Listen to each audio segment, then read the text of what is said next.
1962 के भारत चीन युद्ध के समय में सीमा क्षेत्र में जाकर भजन द्वारा भारतीय जवानों का हौसला बढ़ाया था।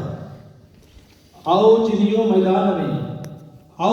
मैदान में देखो हिंद का हाथ तैयार हुआ है हिंद तुम्हारे साथ, हिंद तैयार हुआ है हिंद तुम्हारे साथ। 1965 के भारत पाकिस्तान युद्धों के समय पाकिस्तान को चेतावनी देते हुए वंदनीय राष्ट्रसंत तुकडोजी महाराज ने कहा था, याद रहेगा पाकिस्तान को कि हम कैसे हैं, वीर मर मिटने को तैयार हुए हैं भारत माता की लाज बचाने को, भारत माता की लाज बचाने को। अपना जीवन भारत माता को समर्पित करने हेतु आपने भजन द्वारा कहा था, मेरे प्यारे सुंदर भारत पर दुश्मन की नज़र ना लगे, अरे तू सुन।